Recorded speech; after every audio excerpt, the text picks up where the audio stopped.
किसी भी प्रोडक्ट की डिमांड जब मार्केट में बहुत ज़्यादा बढ़ जाती है तो जनरली ये देखा गया है कि उसके बारे में स्मगलिंग होना शुरू हो जाती है। चाहे आप ड्रग्स का एग्जांपल ले लो, अल्कोहल का ले लो, या फिर आप गोल्ड का एग्जांपल ले लो। स्मगलिंग बहुत आम हो जाती है और बहुत सारे इश्यूज़ उसके साथ जुड़ जाते हैं। आज मैं आपके लिए एक स्टोरी लेके आया हूँ चाइना से। स्मगलिंग के बारे में ही कह सकते हैं, उसको एक तरीके की स्मगलिंग ही बोल सकते हैं। वो हेयर ट्रांसप्लांट के ऊपर है। बहुत ज़बरदस्त स्टोरी है। ये स्टोरी इतनी इंपॉर्टेंट होने वाली है आप सब लोगों के लिए जो भी हेयर ट्रांसप्लांट करवाना चाहते हैं, क्योंकि अगर आपने ये वीडियो नहीं देखा तो कहीं आप भी इस धांधली का शिकार ना हो जाए। तो जानने के लिए देखते रहिए पूरा वीडियो।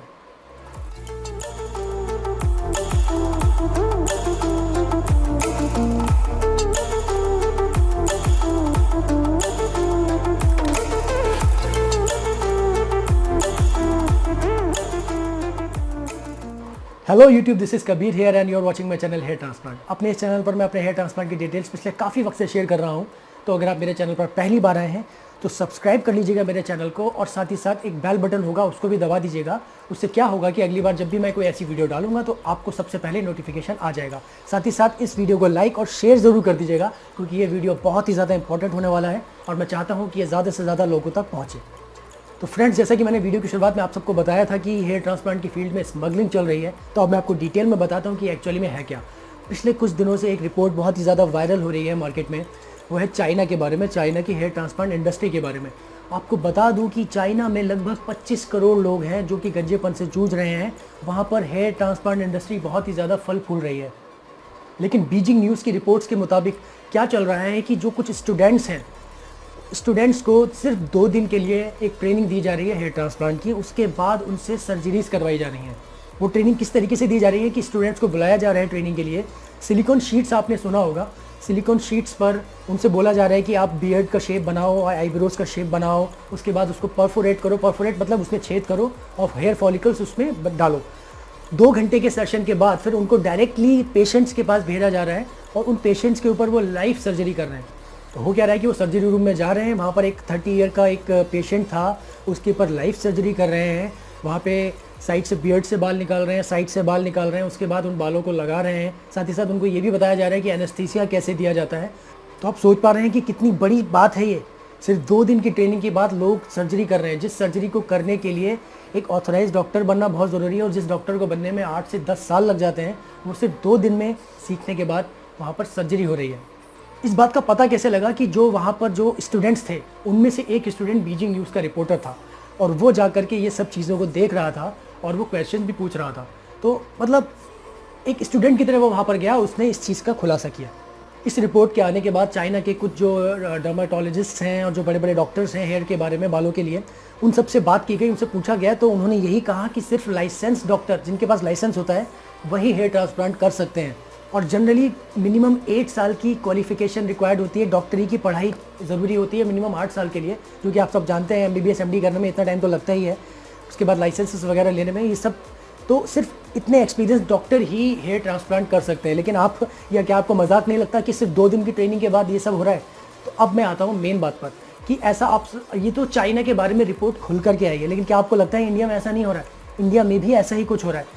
लोग मुझसे पूछते हैं, मेरे यूट्यूबर्स जो फ्रेंड हैं, जो भी मेरे सब्सक्राइबर्स हैं, ये सब मुझसे पूछते हैं कि यार ऐसा कैसे पॉसिबल है कि 8 रुपये, 10 रुपये, 12 रुपये में सर्जरी जो हो रही है, ये पहले, आज से 2 साल पहले, 3 साल पहले 50 रुपये में, 60 रुपये में, इससे कम तो होती ही नहीं थी। आज की डेट में इतनी सस्ती कैसे हो रही है? तो जवाब आपके सामने है, इस ऐसा कुछ किए बिना पॉसिबल हो ही नहीं सकता। बस फ़र्क सिर्फ इतना है कि चाइना में ये चीज़ खुल के सामने आ गई है, इस पर एक्शंस लिए जा रहे हैं, बट इंडिया में अभी ऐसा कुछ नहीं है। ऐसी कोई रेगुलेटरी बॉडी नहीं है जो इन सब चीज़ों को कंट्रोल करे। देखते हैं ये कब तक होता है। और जो लोग मुझसे पूछते हैं कि इतना सस्ता हेयर ट्रांसप्लांट कैसे पॉसिबल है, 6 रुपये, 8 रुपये, 10 रुपये, 12 रुपये में कैसे पॉसिबल है, तो मैं इसका एक एग्जांपल आपको दे सकता हूँ कि जब आप किसी बंगाली बाबा के पास जाते हैं दवाई लेने के लिए, तो आपको 50 रुपये में एक गोली देता है, इंजेक्शन भी लगाता है 50 रुपये में, राइट।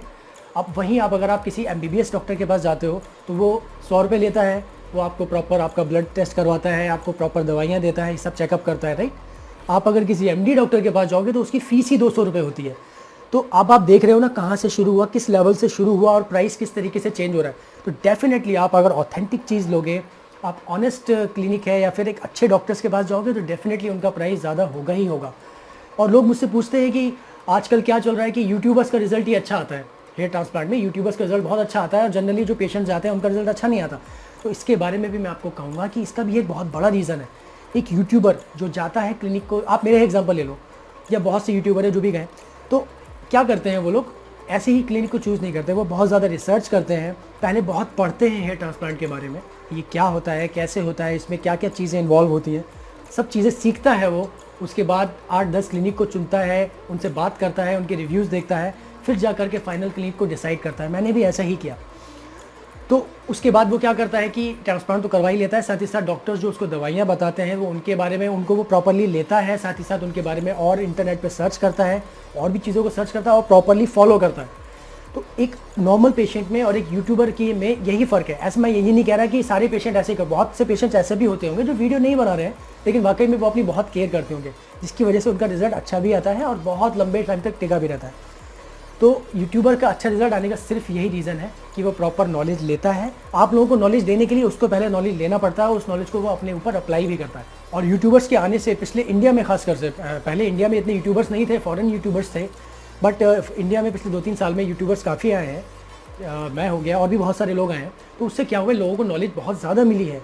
उसके बाद भी लोग भटकते हैं, और कभी कभी कुछ केसेस में ऐसा देखा गया है जो कुछ यूट्यूबर्स हैं वो तक लोगों को भटका रहे हैं, सस्ते क्लिनिक में भेज रहे हैं, बस उनका काम बनना चाहिए, चाहे दूसरे पेशेंट्स का रिज़ल्ट कैसा भी हो, कुछ भी हो। और यही रीज़न है कि फिर मेरे पास मैसेजेस आते हैं कि सर 5 महीने हो गए, 6 महीने हो गए, रिज़ल्ट नहीं आ रहा, बाल नहीं आ रहे, बाल झड़ रहे हैं, दवाइयाँ कौन सी खानी है, क्या खानी है, उनको कुछ पता ही नहीं होता, क्योंकि वो ऐसे क्लिनिक को चुन लेते हैं जहाँ पर उनको एक तो ट्रीटमेंट तो प्रॉपर मिलता ही नहीं है, प्रॉपर फीडबैक भी नहीं मिलता, और उसके बाद हेयर ट्रांसप्लांट हो गया, उसके बाद टाटा बाय बाय हो जाता है।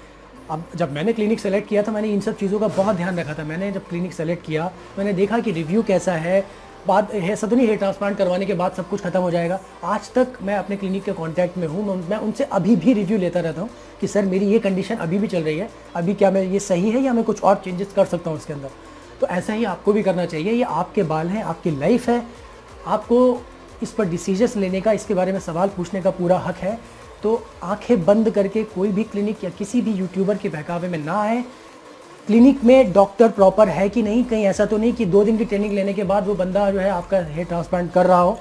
इन सब चीज़ों को आपको ही देखना है, कोई भी आके आपकी मदद नहीं करेगा। रिव्यू लीजिए, क्लिनिक में जाइए, बात करिए, डिग्री देखिए या कुछ भी करिए, प्रॉपर बात करिए। और अगर आपको किसी पर भरोसा है तो उससे पूरी गाइडेंस लीजिए कि हाँ मुझे कहाँ जाना चाहिए, क्या है। तो मैं अभी वैसे तो नंबर आपका नहीं देता हूँ, लेकिन एक नंबर मैं यहाँ पे आप लोगों को दे रहा हूँ, लेकिन इस पर आप जो है कोई hi, hello, good morning, good night ऐसा कोई मैसेज मत भेजना।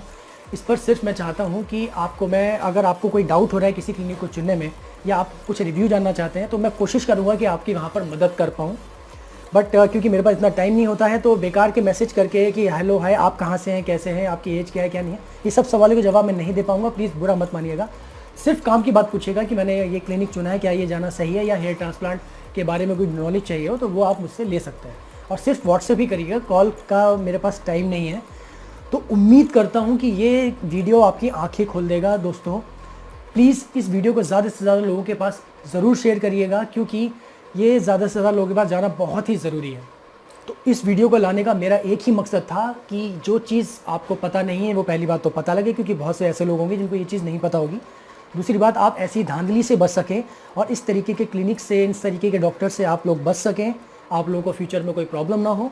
इसीलिए ये मेरा वीडियो बनाने का मेन पर्पस था। उम्मीद करता हूँ दोस्तों आपको ये वीडियो ज़रूर पसंद आया होगा। मिलता हूँ आपसे अगली वीडियो में अगले कंटेंट के साथ। तब तक के लिए Kabir is signing off. Take care, bye bye.